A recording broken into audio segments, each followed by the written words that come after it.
வணக்கம். நான் Suresh. 2024 Thanksgiving holiday, அதாவது நவம்பர் லாஸ்ட் வீக்கெண்டில் நாங்கள் லாஸ் வேகாஸ் நோக்கி பயணமானோம். நாங்கள் வாஷிங்டன் டிசி நடுவில் இருக்கிற ரேகன் நேஷ்னல் ஏர்போர்ட்டுக்கு தான் வந்திருக்கோம். காலையில் 7 மணிக்கு இங்கேருந்து அமெரிக்கன் ஏர்லைன்ஸ் ஃப்ளைட் பிடிச்சி லாஸ் வேகஸில் போய் இறங்க போகிறோம்.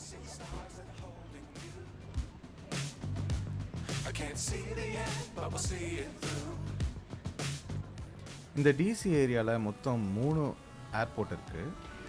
அதில் ரேகன் நேஷ்னல் ஏர்போர்ட் தான் இருக்கிறதுல சின்னது. இது இன்டர்நேஷ்னல் ஏர்போர்ட் அப்படின்னு சொன்னாலும் இந்த ரேகன் நேஷ்னல் ஏர்போர்ட்லேருந்து பக்கத்து நாடுகளான கனடா, மெக்சிகோ இந்த மாதிரி நாடுகளுக்கு தான் ஃப்ளைட்ஸ் இருக்குது. ஸோ நம்ம இந்தியா இல்லை யூரோப் அந்த மாதிரிலாம் பறக்கணும் அப்படின்னா அதுக்கு டல்லஸ் ஏர்போர்ட் இல்லை பால்டிமோர் ஏர்போர்ட்னு இன்னும் 2 ஏர்போர்ட் இருக்குது. அங்கேருந்து தான் மக்கள் பறப்பாங்க.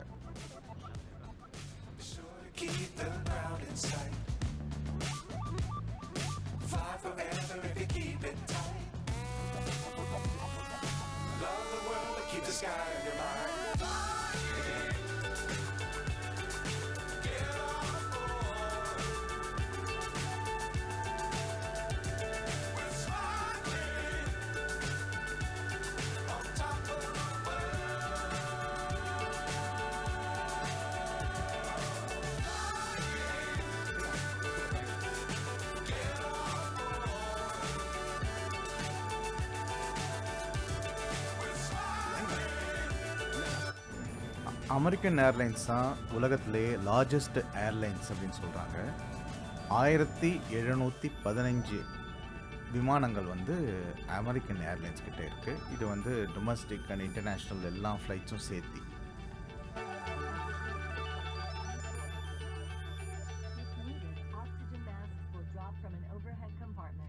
Remain seated with your seatbelt fastened and pull the mask down to start the flow of oxygen.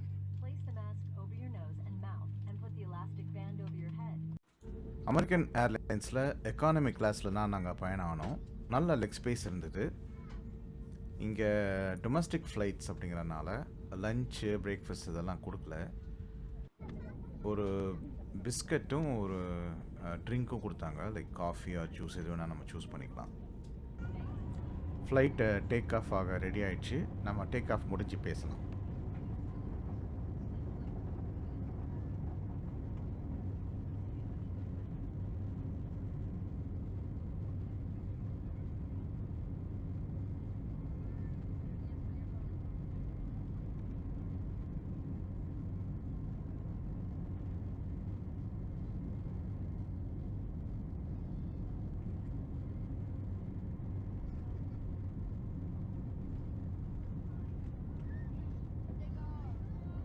Washington DC வந்து அமெரிக்காவுடைய தலைநகரம் அப்படிங்கிறதுனாலையும் இங்கே நிறைய அரசாங்க கட்டடங்கள் இருக்கிறதுனாலையும் இங்கே வந்து உயரமான கட்டடங்கள் நியூயார்க் மாதிரி கட்டுறதுக்கு வந்து அனுமதிக்க மாட்டாங்க.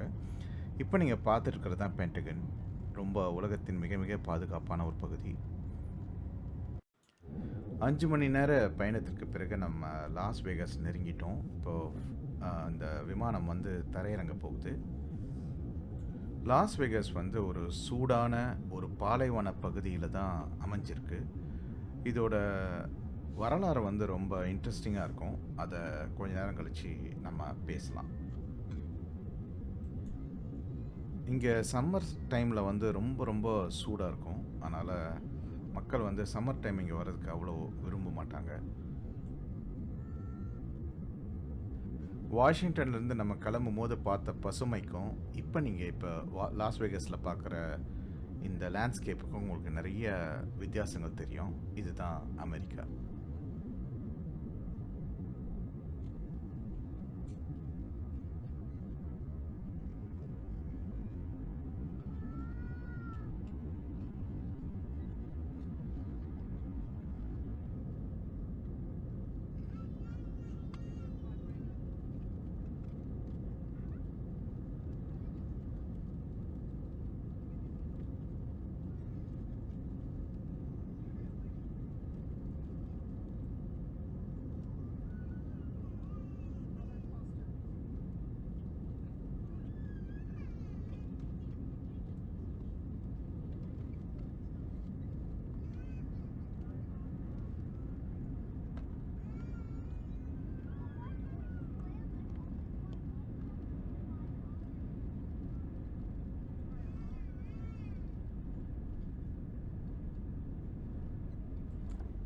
Smooth landing. Welcome to Las Vegas.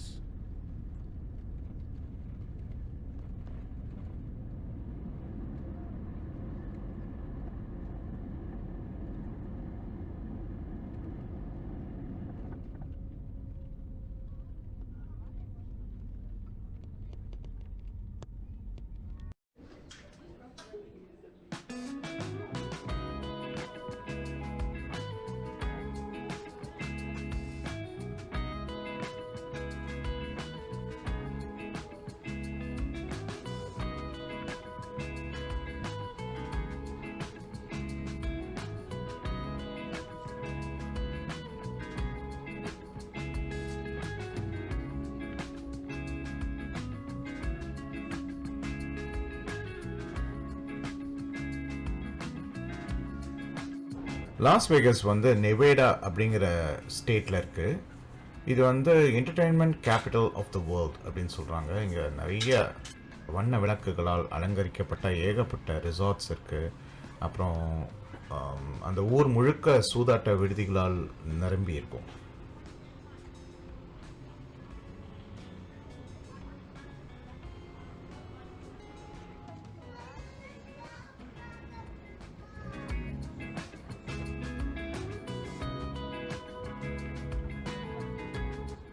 ஆயிரத்தி 1905 தான் லாஸ் வேகஸ் அப்படிங்கிற சிட்டி உருவாகுது. 1931 லாஸ் வேகஸில் சூதாட்டம் அப்படிங்கிறது ஒரு குற்றம் அல்ல அப்படின்னு டிக்ளேர் பண்ணுறாங்க. அதை லீகலைஸ் பண்ணுறாங்க. லாஸ் வேகஸ் பக்கத்தில் இருக்கிற ஹூவர் டேம் அப்படிங்கிறது வந்து ரொம்ப ரொம்ப ஒரு சிறந்த ஒரு டேம் அமைப்பாக இருக்குது. அதை நம்ம இன்னும் சில எபிசோடில் நம்ம பார்ப்போம். 1940களில் இங்கே நிறைய கேசினோஸை லீகலாகவும் இல்லீகலாகவும் நடத்திட்டு வந்தாங்க. 1941 தான் எல் ரான்ச்சோ அப்படிங்கிற முதல் கேசினோ இப்போ ரொம்ப ரொம்ப பிரபலமான ஸ்ட்ரிப் அப்படிங்கிற இடத்துல கட்டினாங்க. இப்போ நீங்கள் பார்த்துட்டு இருக்கிறது தான் ஸ்ட்ரிப்பில் முதல்ல கட்டப்பட்ட எல் ரான்ச்சோ காம்ப்ளெக்ஸ்.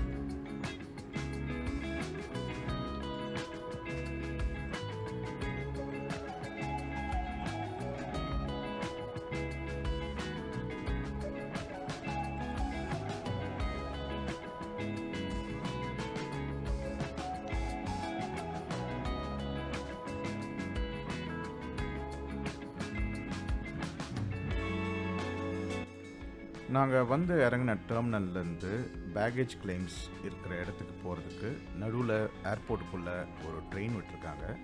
அதில் தான் நாங்கள் இப்போது ஏற போகிறோம்.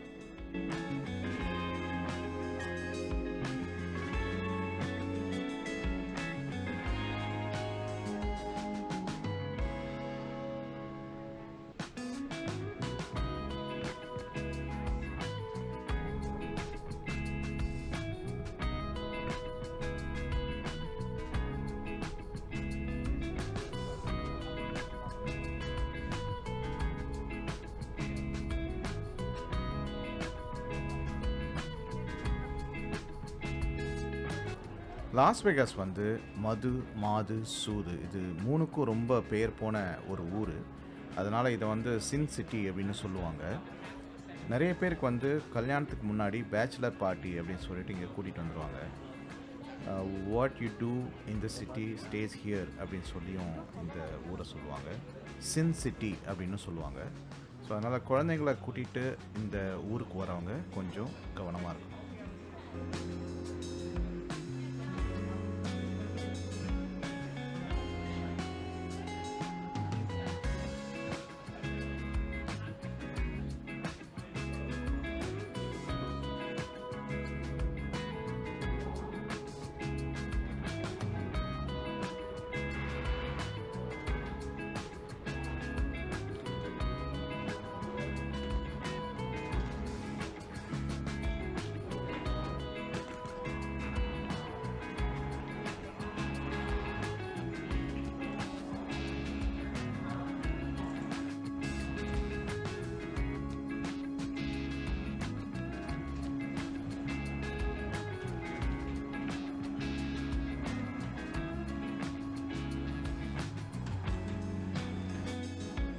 ஏர்போர்ட்லேயே நிறைய கேம்பிளிங் மெஷின்ஸ் வச்சுருக்காங்க. இங்கேயே நீங்கள் வந்து கேம்பிள் பண்ணணுன்னா நீங்கள் பணம் போட்டு நீங்கள் பண்ணிக்கலாம். குழந்தைகள் வந்து இதுக்கு அலௌட் இல்லை. 21 வயதுக்கு உட்பட்டவர்கள் கேம்பிளிங் பண்ண முடியாது. இந்த ஸ்லாட் மெஷின்ஸ் வந்து யூஸ் பண்ண முடியாது. ஏன்னா அவங்களுக்கு வந்து அந்த மனப்பக்குவம் இல்லாததுனாலையும் அவங்க சீக்கிரம் அடிக்ட் ஆகிடுவாங்க அப்படிங்கிறதுனாலையும் அவங்கள வந்து இங்கே அலோவ் பண்ணுறதில்ல. எல்லா ரிசார்ட்லேயும் வந்து இந்த ஸ்லாட் மிஷின்ஸ் இருக்கும். அதில் நீங்கள் காசு போட்டு விளாடலாம், காசு லூஸ் பண்ணலாம். ஆனால் அந்த ஸ்லாட்ஸ் இருக்கிற இடத்துக்கு வந்து குழந்தைகளை அனுமதிக்க மாட்டாங்க.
லாஸ் வெகஸில் ஸ்ட்ரிப் அப்படின்னு சொல்லி ஒரு ஸ்ட்ரீட் இருக்குது. அது வந்து ஒரு ஹாப்பனிங் ஸ்ட்ரீட்னு சொல்லலாம்.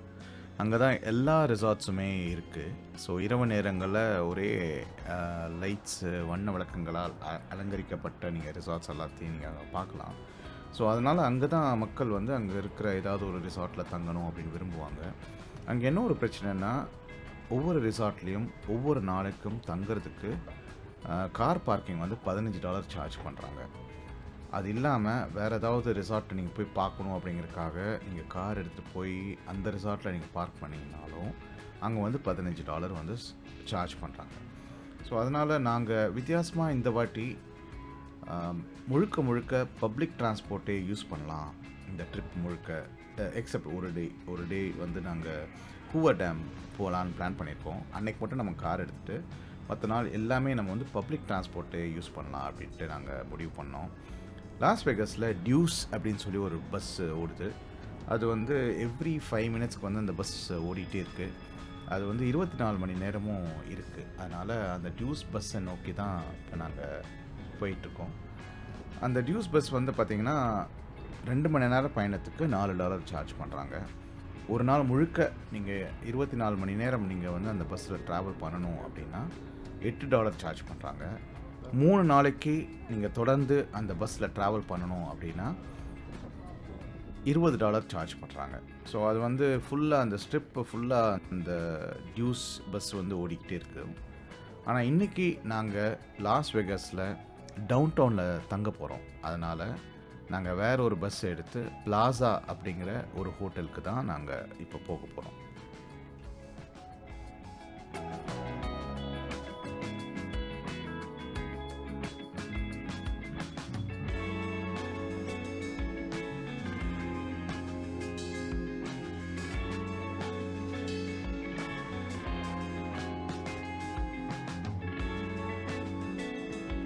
ஆர்டிசி அப்படிங்கிற ஒரு ஆப் வந்து டவுன்லோட் பண்ண சொல்கிறாங்க நம்ம ஃபோனில்.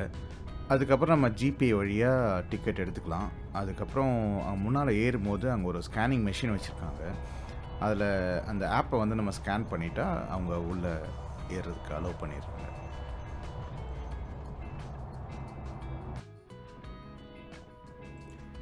நாங்கள் டவுன் டவுன் சைட் போகிற பஸ்ஸில் ஏறுறதுக்கு பதிலாக ஆப்போசிட் சைடில் பஸ் ஸ்டாண்டுக்கு போகிற பஸ்ஸில் நாங்கள் ஏறிட்டோம் தெரியாமல். அப்புறம் ஆனால் அங்கே போயிட்டு நாங்கள் இறங்கினதுக்கப்புறம் அவங்க சொன்னாங்க, அதே டிக்கெட்டு நீங்கள் ஏற்கனவே எடுத்துட்டீங்க, அதே டிக்கெட் நீங்கள் யூஸ் பண்ணி நீங்கள் டவுன் டவுனில் போய் இறங்கிக்கலாம் அப்படின்னு சொன்னாங்க. ஸோ அதனால் இந்த பஸ்ஸில் ஏறி நாங்கள் டவுன் டவுனில் அதே டிக்கெட்டை யூஸ் பண்ணி போய் இறங்க போகிறோம்.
இந்த பஸ் ஸ்டாண்ட்லேருந்து 1 மணி நேரம் பயணம் செஞ்சு அதுக்கப்புறம் டவுன் டவுன் பக்கத்தில் இருக்கிற ஒரு பஸ் ஸ்டாப்பில் வந்து இறங்கிட்டோம்.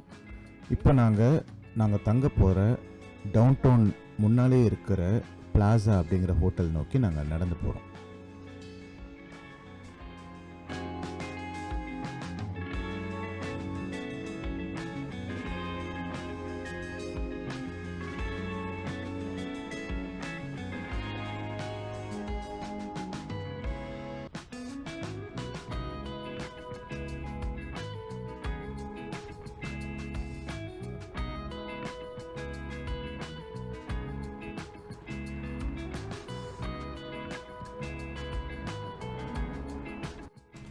பிளாசா ஹோட்டலுக்குள்ளே இப்போ தான் நம்ம என்டர் ஆகிறோம். இது ஒரு ஐகானிக் ஹோட்டல். 1971 வந்து இதை கட்டியிருக்காங்க. இதுக்கு முன்னால் வந்து இங்கே ஒரு ட்ரெயின் ஸ்டேஷன் இருந்துச்சான், அதை இடிச்சிட்டு தான் அதுக்கு மேலே இந்த ஹோட்டல் கட்டியிருக்காங்க.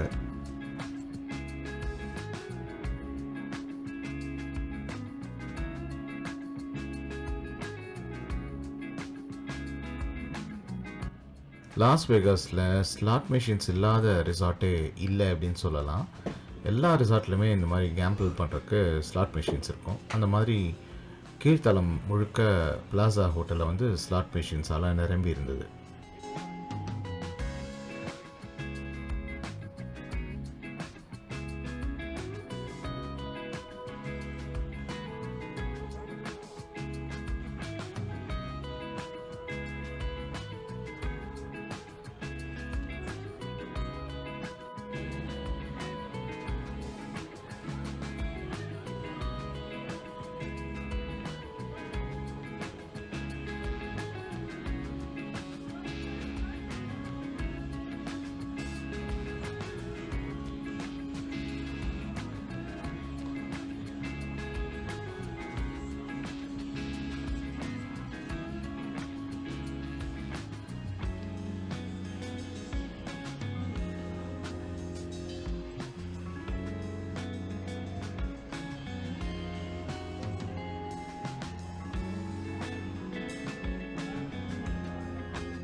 நாங்கள் ஃப்ரண்ட் டெஸ்கில் வந்து செக்இன் பண்ணிவிட்டு நாங்கள் எங்கள் ரூம் நோக்கி இப்போ போயிட்டுருக்கோம்.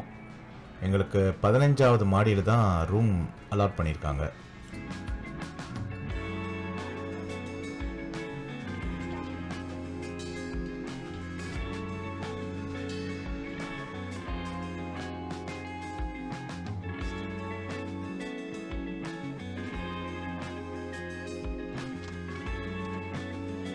பிளாசாவில் நம்ம ரூமுக்கு வந்துட்டோம். 4 பேர் கம்ஃபர்டபுளாக தங்கக்கூடிய மாதிரி 2 குயின் சைஸ் பெட்டோட ரூம் நல்ல பெருசாகவே இருந்தது. ஆனால் கிச்சன்லாம் எதுவும் உள்ளே இல்லை. ஃப்ரிட்ஜ் மட்டும் ஒன்று இருந்தது.